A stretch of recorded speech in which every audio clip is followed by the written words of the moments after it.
Go Thank ahead. you. Go ahead. Okay. So that's a huge value add, right? You have a curated library of international films with a slant towards curriculum or indexed by curriculum and kinds of things that teachers want to teach, so teachers can search, say we're working on this ethics or this whatever, and the topics will come up and library will say, okay, these are the films. Then you're watching it not only by yourselves, but you're able to select other schools, cultures, right? Groups. I want to watch this with, maybe it's about transgender or gay, and I want to have people involved in that. I mean, or it's about Ghana, or yes. Yeah, you would bring something. guests to extend the learning. Yeah. Right. And so the schools can sign up and watch this film, but not only do they get to pick one of these great films that you've curated with the curriculum, but it's an interactive experience with classrooms around the world that you can easily click into and schedule it with. And then you're all simultaneously chatting, right, about it while you're watching it and interacting, which is fantastic. And if you're translating from one language to another in the chat bot, that would be kind of awesome. And then there's a discussion afterwards that's again a curated, how else would you say that? A facilitated discussion by the experts in that. That's a fabulous tool. Okay. Oh, okay. I mean, it's very cleanly, succinctly stated the way you did, and golly, just thank you. Slides that show each of those aspects. You show a little box of a film on the left, and then classrooms all around the world, all watching and typing. It's like, oh, I get it. Yeah, I have a slide like that from the entire business plan deck that looks a little bit like that. Yeah. So hold on a sec. So what? Sure. I don't mean to put you on the spot at all, but just, do you have any other thoughts or reactions now that you kind of have the gestalt of it? I mean, it seems like it could be useful to get people seeing different sides of lots of different things. Have you already done this? You mean piloted, or you've piloted this? We are about to on the 18th, but I have tested considerably both in schools, hospital, refugee camp. Each time, once in the refugee camp, and in the hospital it was at Stanford as part of my graduate degree, and with the school at the same time. So yes, it's tested, and so I've seen it work, and I've gotten feedback from it, but it has not been piloted in the way that we designed as a team, to work specifically with older young people, high schoolers and middle schoolers. Okay. Katie, show them the video, the interviews we've done. Oh, that's just what. So that was my question. So that was my thought. I thought it would be, it might be fun to have a bunch of quotes or testimonials, or or we put this together. It's on our GoFundMe. Yeah. Can you see this one? Yes. Here, let's play that for you.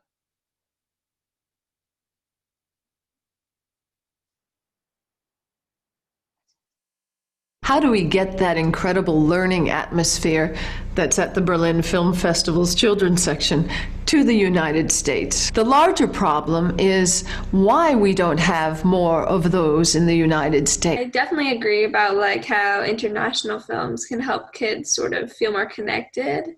We've got this huge country with a large public school system, and yet the world is getting smaller, is very globalized, and in most of the country, I would dare to say, never interacts with someone who's different than them or speaks another language, etc. So we're trying to provide a service, a product, to take into the school systems to hopefully help mitigate some of that.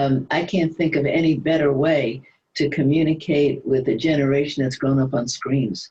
It seems to me that the greatest way to gain empathy for somebody else is to see their lives. Also would like students to know that there are impactful people in each culture in today's day and age with the education system just as a whole. I feel like they do a bad job of representing other cultures, not just Black culture, but Indigenous culture, Native American culture, every other culture. From a distance, that same experience that, we're dealing with racism, we're dealing with, government structures that are frustrating us as non-voting members of the population. I think to be able to engage with students that are in a very different culture, but having a very similar experience, in a lot of ways would be super valuable. It's part of my job, not just to teach students the language, but to really kind of get them to understand the culture and the cultural differences. I'm also intrigued by live students somewhere else that they could interact with. That kind of gives them, they have skin in the game now. One of the hardest things I have is how much time I spend finding these resources. Film is a way to connect people in a way that I don't think you can by explanation. People don't have the ability to have these kind of experiences, so they have them watching a film. They have them being immersed in someone else's life. Test it and get their feedback live or however you do it, and it's all, pretty real-time information that we can use to really mold our project. Hollywood is fabulous, but Hollywood just keeps retelling the same stories over and over again. And you get a story from India or from Uzbekistan or from, even France. And it has a different cadence. It has a different point of view. It has a different style of storytelling. And I think that's so valuable for kids to experience, especially kids that don't have the chance to travel. When I find a pre-made thing that fits my class, it's like, heaven sent. It's pure gold. What we're trying to do is harness the power of stories to educate and to really teach kids and children cultural literacy through international films. When they open their eyes to different cultures, it really is memorable for them. It's not only about learning of different cultures represented on the film, but also how this film creates knowledge of the world.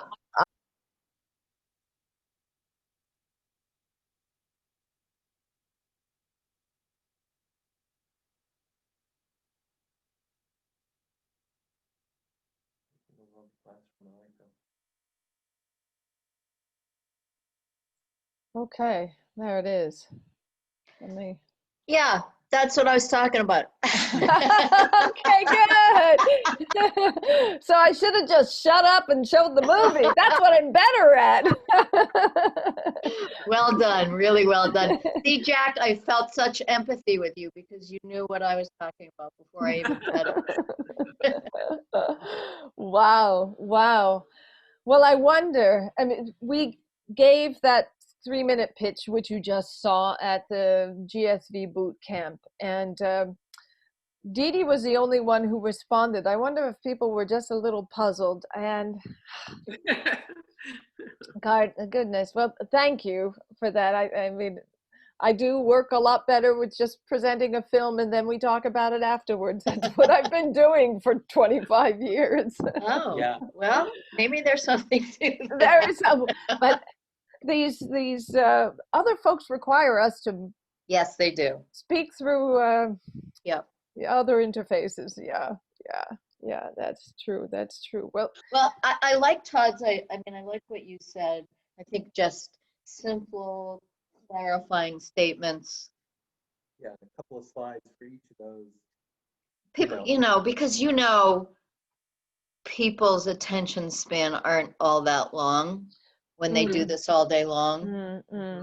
So you gotta goose them right from the beginning. You're exactly right. And I'm thinking, I've done research. I've made a documentary. I've interviewed 180 people in Berlin about. Maybe I have too much information, and it might be Jack or Dee Dee who's better off to deliver the news, and I'll just. No, you're great. But, I think the idea is very clear in your head. yes. And very clear in Jack's head. And Dee Dee's head. And Dee Dee's head. And the trick is to extract that in a way that very quickly and concisely communicates it to everybody who sees it, right? So not easy. It's never not easy. easy. Really challenging. No, but then I'm also not to read what's on the slides. And so this is why there's a little bit more of a conversation going on behind the slide. So I also, that's also a takeaway, is that maybe there's just too much ongoing conversation that included the slides, but wasn't directly saying what was on the slides. Is that right? Yeah, I mean, you never want to read the slide because Right. that's just said that. right, because that's Yeah. what the people are doing. That's right? okay to do. Yeah, so you want to give something, and mostly the slides should be visuals, and then you Yeah. provide a voiceover, right? So there shouldn't ever be a lot of text on the slides. Mm-hmm. And you figure 12 slides max Mm-hmm. to tell the story. And it starts with what's your elevator pitch? And that's one of the things that, like Ron and I spent a lot of time when we started the company. And it's something that we spend a lot of time with all the teams is say, what's your elevator pitch? Mm-hmm. So if you've got 30 seconds to tell somebody what you do, it turns out it's a very good focusing exercise because you all as a team contribute to that. And when you get it together, you'll end up iterating it 100 times because you'll find it's not clear. It doesn't talk about as opposed to what other people do. And it's hard to do it in 3 or 4 sentences, right? If you talk to somebody for 15 minutes or 45 minutes and they get it, that's a very long elevator ride. Mm-hmm. That'd have to be a very tall building. Well, sometimes I begin with asking people what their earliest memory of an international film is. Can you tell us what your earliest memory of an international film is? So you did that with me and it was very effective. So Uh-huh. do it with Ron. What's your Ron, what's your earliest memory of an international film? I think The Red Balloon.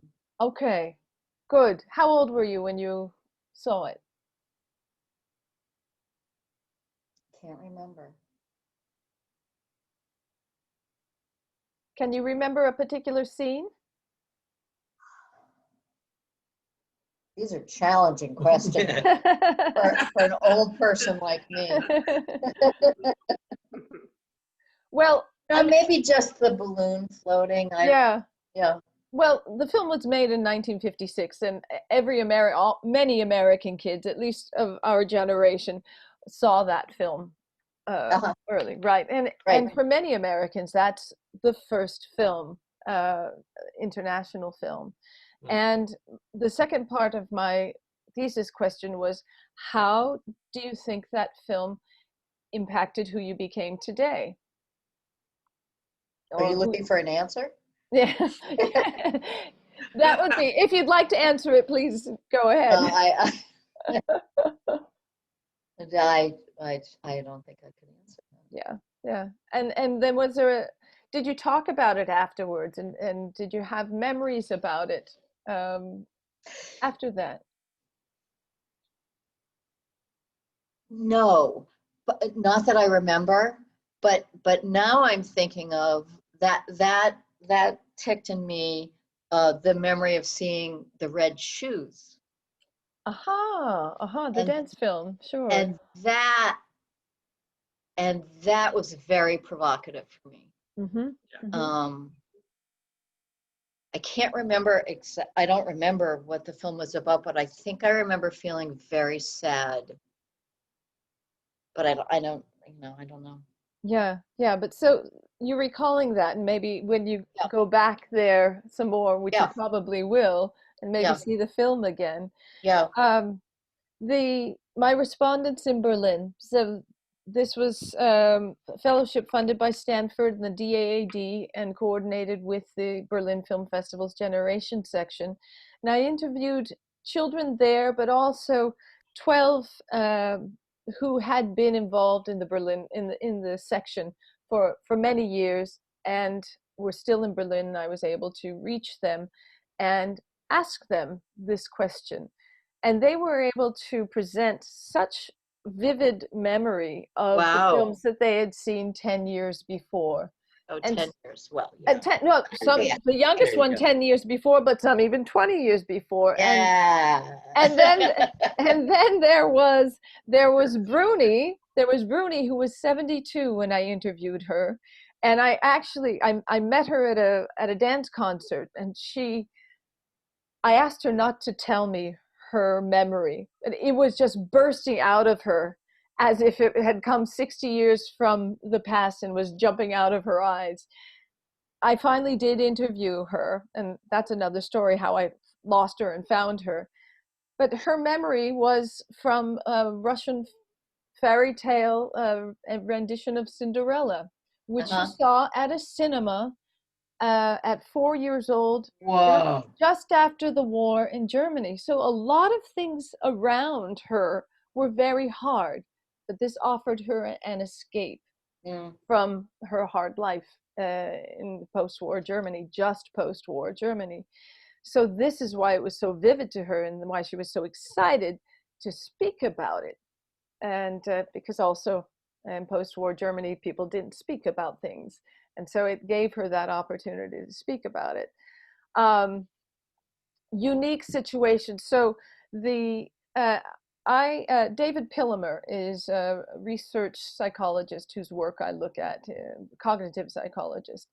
And he speaks about the momentous events and vivid memories that can happen in life, growing up, and learning events particularly. Generally looks at pathologies, but when I pose the possibility of international films in particular being cornerstone memories, he liked that very much and thought it was quite hopeful and possible that these films, because they're different from the aesthetic, from the rhythm, from everything that we see as Americans that are presented to us using Disney, Pixar, for instance, that they're distinctive and they're so different and therefore more memorable. So if we offer this as a tool, think of it as a Montessori tool for aesthetics and cognition, then if it's planted early on, the viewer is more likely to be open to things that are different, are foreign. And because it's such a momentous experience, seeing things in a theater with foreign people around and a filmmaker there talking to you about it and somebody having the same question that you have, this is a momentous event that creates a vivid memory that continues to contribute to the life that's built upon it. And and films are so simple and accessible that why shouldn't we be using them in education? We should. I think it's just a stone left unturned, really. The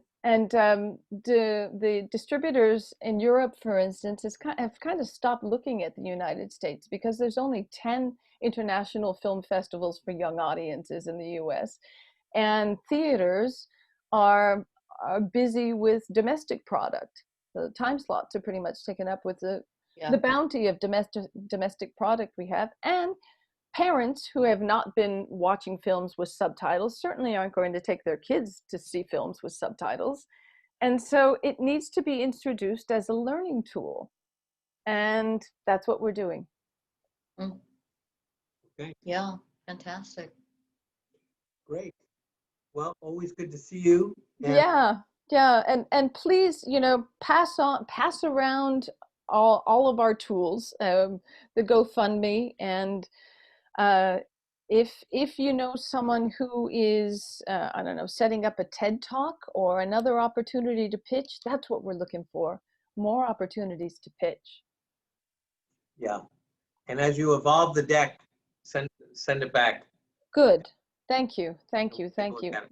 Maybe. We appreciate the feedback. We definitely appreciate feedback. Yeah. Well, Clarity is important. I appreciate your openness to receiving feedback. It's not always easy to hear. So thank you for that. So feedback is a gift. That's one of the big takeaways from D School. let it hit you upside the head and then take it home. Sometimes it hurts your neck, you know. It's true. Todd, what about the incubator that you are supporting with Steve Weinstein? So that's very much focused on the government. Okay. And, you know, that's interesting. Have to scratch my head and think about how that could intersect. But, you know, it's like working with all the government agencies and. Well, we spoke with FEMA. Had a couple of conversations with the FEMA folks. One takeaway was it's very difficult to get an innovative software funded by the government. Yeah. One gent was waiting 6-7 years, but they did see it as a possibility for team building and community building when they are when they go into a new community and they're serving the community. So they did see it positively that way. Yeah. Yeah, I have to think a little bit about who the best groups to bounce it off from a funding standpoint. I mean, the teachers, the teacher associations, right? Might be a good group. But who else would fund it? Well, I also think National Science, NSF, sure.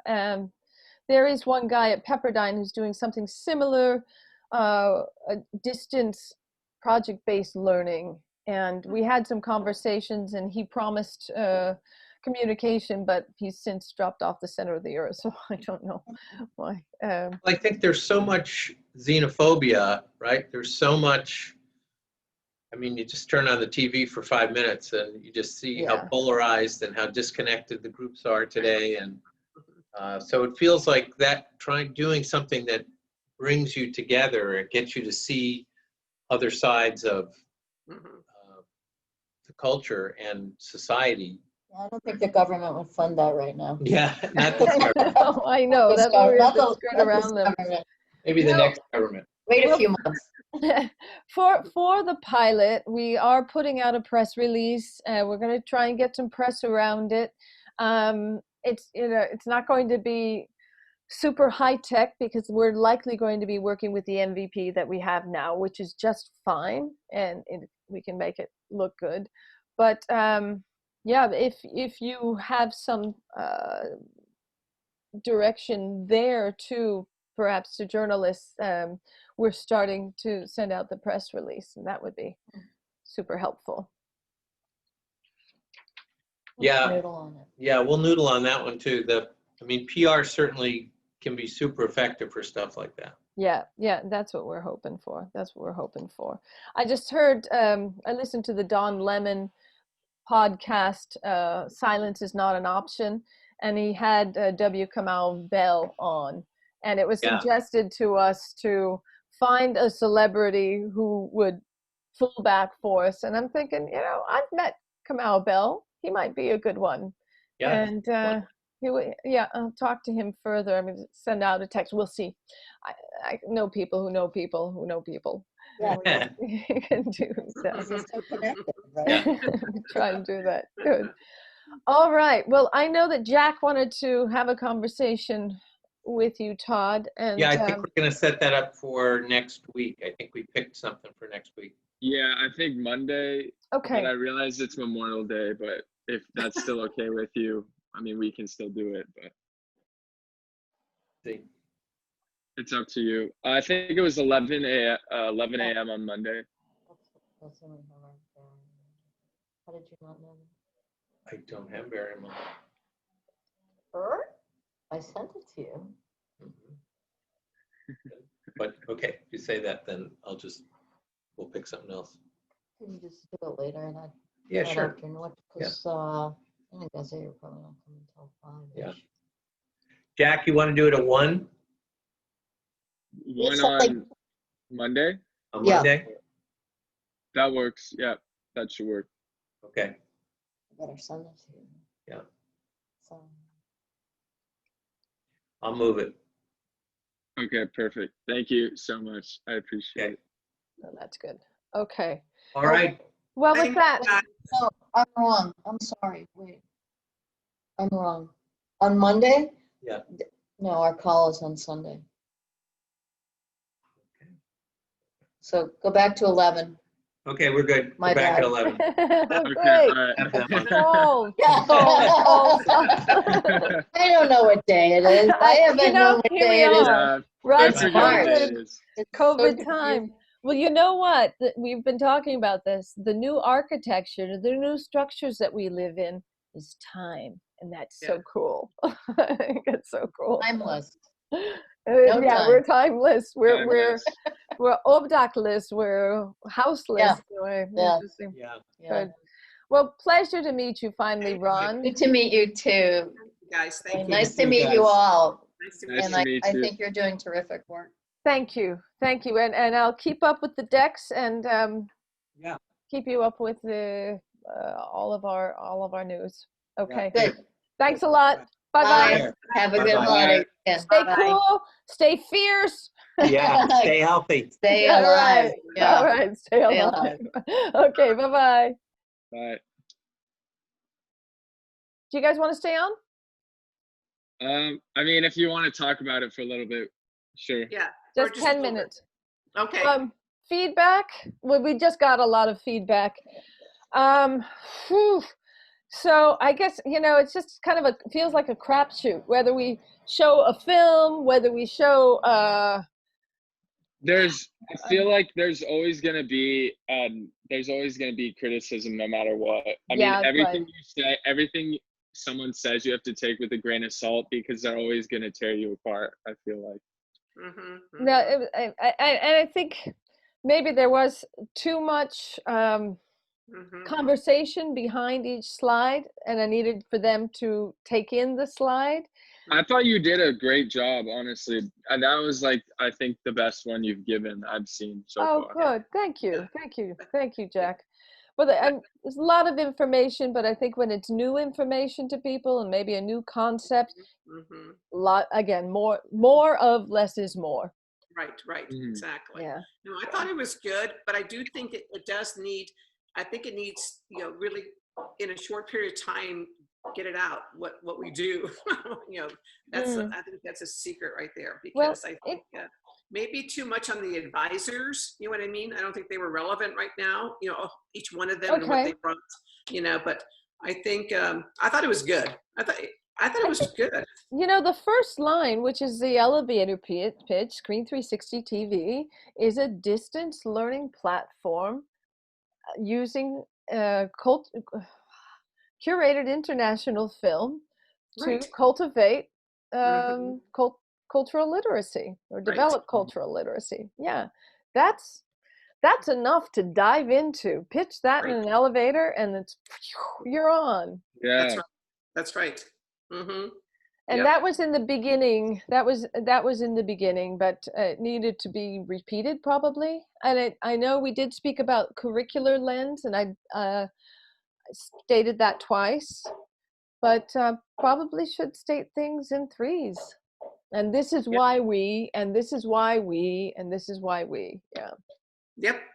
Exactly. Yeah. Exactly. Yeah. No, I thought it was good. I think that it's almost, you need to test them. You need both together. I think. I really think that you need to throw in the testimonials, in there too. But Yeah, maybe that could have been part of it at the end, perhaps, but just kind of to reinforce that people are understanding the need for it, so. Right, and that's, I mean, really what we should start with. You always start with the need, and that's your research that you've been drawing from, and you've studied your market. Right, exactly. And and if it's just one slide and you try and put it all in one slide, it sometimes dilutes it too far. Yeah. I think showing the video of the you should always do that first, because they really like that, at least. I think it grabs you. Yeah, it grabs you. It really does, so. Yeah. And for me, just saying, I've developed 3 international film festivals, and we're using international films to develop cultural literacy. To me, that says, oh, okay, yeah. But I think sometimes you do have to say, have you been to a film festival?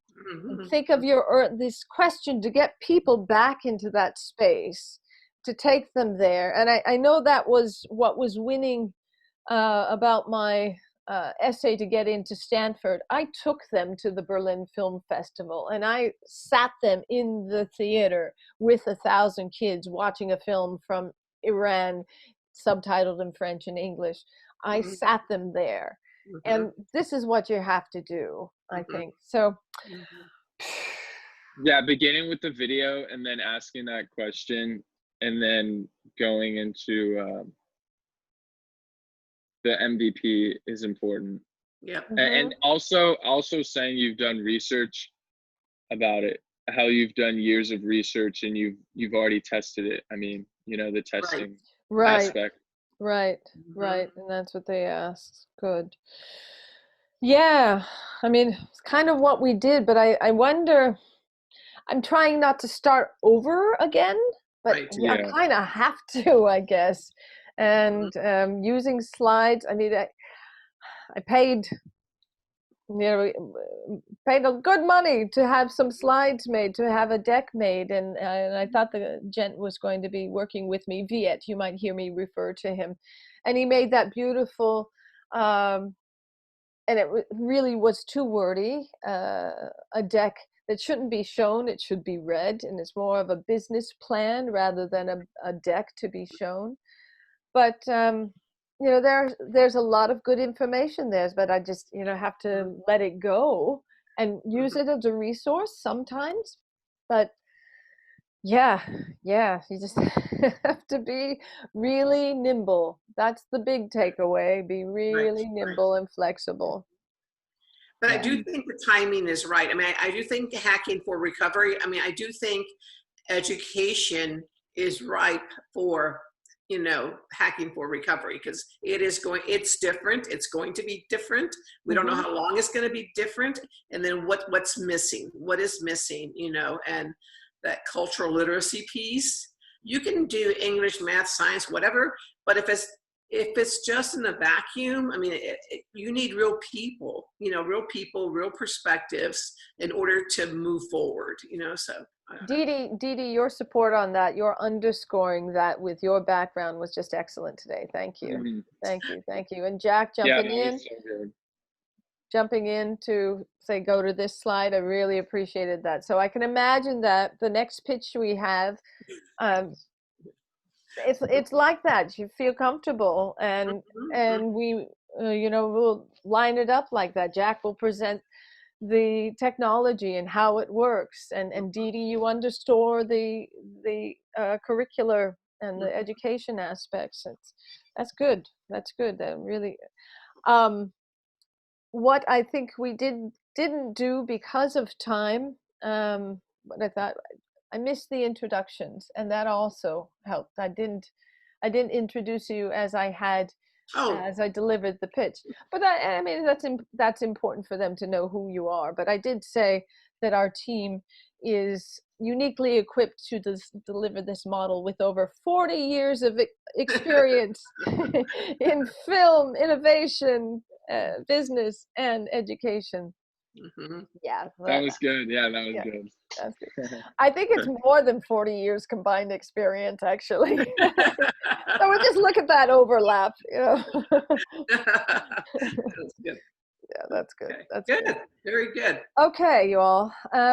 So that's all accessible, shared in our folders, and there's more stuff in the marketing folder. Okay. I did send out two. I said that on our string. I sent out two. Yeah, that one. Hold on, sorry. Let me say this word. It's. I'm sorry. I guess I'm getting a little tired now. Press release. Thank you. And okay. Jack, it was to your contact, and she sent me then to Stanford Magazine. Pitched to a woman named Chesley, actually, Kate Chesley, and I think she is Stanford Magazine. So I hope she grabs. Oh, cool. Yeah. Cool. Yeah. Nice. Yeah. Did she respond? Not yet. I sent it yesterday, like 5 minutes after 5, just scrambling. So when you go and you find like SEMA, okay, what are your thoughts when you encounter that? Okay, and when I've seen programs like SEMA out there, and I guess what always for me, what I notice also is like they're sponsored by these big organizations, these big companies, etc. And so like how do you compete, or what do we do? Well, first of all, I say that to myself. How do we do this? How do we compete? And then I say, there's not enough. And there is not enough. They need us, and there is a market there. So I'm happy that we are not creating this market. We can be a part of that market and look at who we can develop and how are we different from them. So our petal diagram, we put them up there. So we'll add SEMA to that. And let's examine SEMA and how they work. They've got UNICEF on there. We want UNICEF. We want UNICEF. I know. There's a Latino one that's out there too, just like this, you know, and they have all the big, you know, National Endowment for the Arts and blah, blah, blah, you know, and I go like, whoa, okay, this is interesting, you know, but yeah, but I think I really do believe, and this is a bigger project, I think, but I think that where we are different, I think we can be, this is gonna sound corny, but I think we can be like Oprah's book club, okay? So I see these kids around a film, right, discussing, you know, these different things, these different perspectives, you know, whatever else the film, you know, is dealing with. And I think that's different, a lot different than whatever. I mean, of SEMA. It's certainly different. Well, SEMA is just documentaries, right? And so we're also looking through performed stories, and stories are things that we remember images. I mean, both documentaries and stories. Yeah, right. So both. One is neither better than the other. And they're both. Let's pitch to Oprah. Believe me, I have looked at Oprah, and she would be perfect for that. But she also, I think I told you that I looked at the fine print. It said, if we see that your story is similar to this an idea that we've already had, then, you know, they won't absorb us. It'll just look like they've already thought of it, you know. Right. So it has to get to her. That's why we have to be a known entity, and then Oprah will say, "Oh, look at these people over here, what they're doing." You know, and the same thing with Ellen. Ellen DeGeneres does this kind of stuff, and she's got that. We don't want her name anymore. Why not? Why not? There's just some bad internet news about her. But what do you hear from down there? There's just been a lot of bad stuff come out from underneath the coming out now that no one really thought about. Apparently she's just not a good person. Really? A lot of people are coming out about it, and she might get fired and never do her show again. Oh, wow. Yeah. Oh, I mean, there's a huge hate train going on. A hate train going on. Okay, that's a good way to. Thank you for that vocabulary, Jack. That's good. Yeah. That's good. Yeah. Oh, poor. I mean, yeah. I mean, people often say comedians are sad clowns, right? There's something eating them up inside. And somebody who has a lot of people wanting things from them, maybe they've not always been the kindest, but I just hope it's not exaggerated, one or two things. I think, yeah, it probably is. It is, but still. There is a hate train. Yeah, it's not good to be associated with her right now, is what I'm saying. Oh, and it's not good to jump on a hate train too. And I notice that people can tend to do that. We just have to stand back and this is what we're asking our users, our learners to do. Get your information together before you make your judgments and be critical. Right. Exactly. Critical. Exactly. Yeah. Has Todd even donated yet? I haven't seen it, but that was very good, Jack, to bring up the GoFundMe. And here's our GoFundMe. That was very good. All right. Well, I will.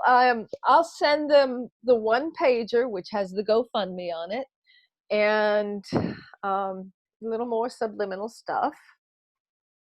I'm talking with him on Monday at 11, so maybe I'll slip it in there. Okay, good on you. Do it. Well, I thought it was interesting that he said, I basically like this, so I thought that was huge. The fact that, like we it's kind of like we're not getting it across the way we should maybe, but he likes the concept of it. He does. And that's why he wants to stay in touch with it. And he wants to see it continue to evolve, and then we'll win their favor. But they're going to keep talking about it. So this is the flywheel, Dee Dee. Yeah. So a flywheel is something that just keeps the momentum going, even though it might be slow otherwise. It keeps the momentum going, keeps the machine going. It's kind of like a generator, an interior generator. So it. Right. Go ahead. He left the door open. So therefore, if we show that we're hearing him and we adjust and say, what is this what you're thinking about? Yeah, right. Show him that more, more multimedia. A lot of people will not require just a 3-minute pitch. And so did you like the second slide with I know you got to go. I'll just go very quickly to that here. I'll bring it up here. Oh, it's not it. Sorry. Oh, it was just the British, the girl who got the ambulance for the. Oh yes. British friend. That was cool. Like current news. Yeah, current news. Where did it go? It's not there. There it is. It's not there. Yeah. You got a lot on your desktop. I know, and I try and clean it up, and it just grows again. So it's this one. Yeah, that one. It was amazing hearing those pitches last week. How big gaming is. Yeah. Game. It's like, well, and I was thinking about that today a lot, about how is Screen 360 gamified, and here's how it is. We suggest that they do a project together and then come back together, and I think it's not so much in the digital sphere that the gamification that we offer is outside of the digital sphere. And so they go and do something physical and make something and then bring it back and present it. And that's sort of always what I've had in mind. And that was also the research I did for games in grad school, was looking at the counter research was saying that, kids are so engaged in the digital that they're being sensory deprived. So our solution to that was to go out and find go out into nature with your device and use the device to record nature, to take pictures, to record sounds, and bring those back to your interface, to back to your platform. So that, I think, is a really healthy way to go forward with gamification and making recommendations to other schools. That's kind of, I mean, we can count that. How many recommendations have you made this week or this month? How many schools have you invited? What was the furthest? And tell us something about, tell us something unique about the school from the furthest place that you invited. So I think there's this gentle competition we can play with insofar as gamification is concerned. And so that, think about that though. How can we gamify? And that was also something that Linda Mapa also suggested, to how can we gamify? How can we gamify, and how can we go a little further into the platform? And I don't think we're there yet. I wonder if it could be, you know, like a summer camp kind of experience. Okay, like, you know how you say 4-night camps, you know, kids would all go to and whatever. Maybe the setting would be more like an international summer camp, international film summer camp or something, and then, you know, the carrot would be that there would be, you know, kids coming from all over the world for a summer camp of sorts to discuss some of these issues or see these films together and kind of get to, you know, perspectives, understanding, like a model UN or something. Yeah. I like that idea. That's nice. I think that's good.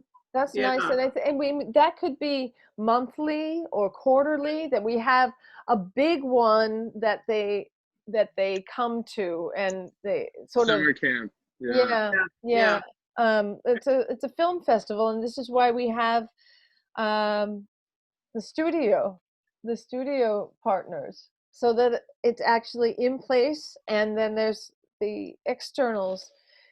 Yeah, that could be a quarterly one, because there was also a call, of course, to go asynchronous, and but then that's driving to the synchronous, and that's very much what the gamers are doing right now, right? They get together and then they go to a giant Twitch conference, and they're watching people in person on Twitch and all of this. And thinking about Twitch, it also might be an interesting place to alternative place to present. You know, because that's one thing that you could, like, you know, Fortnite is at all the universities. It's a summer camp, you know, but it takes place at all the universities, etc. Fortnite, the game? Oh, really? Oh, yeah. The Okay. kids go to summer camp, to create and learn and, you know, whatever. They create their own games and stuff. It's huge. Okay. But it's, you know, it's at Kent State, it's at Stanford, it's at Harvard. It's, you know, it's a summer camp. It's a summer camp for kids. Okay. But this is educational, what we're offering. And maybe that can be a summer camp at a university somewhere. You know, it's part of the education thing.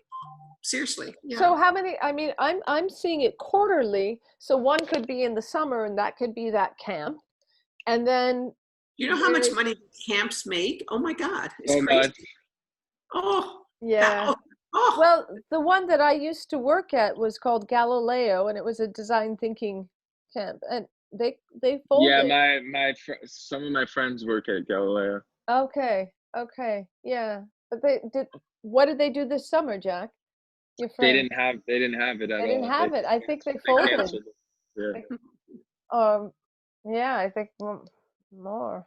Yeah. You know, that's something we could design. I mean, that's something we could, you know, like on the side design, because I think that's viable. I really do. I do. Well, I think it not necessarily, well, a larger camp, I agree with you. That would be something on the side. But these quarterly synchronous events like film festivals, I think we could do more often. And I know that the Light Grid would love to have more engagement. And yeah. And with CCA, I've been pushing on California College of Art to work with Screen 360 TV, and we got channels. I mean, I think it was good to show actually these guys, because this guy this guy, he's at CCA, and he's chief engineer at LightGrid, and I think they would like to see some really cool stuff, and we'd love to have college students developing with us. Yeah.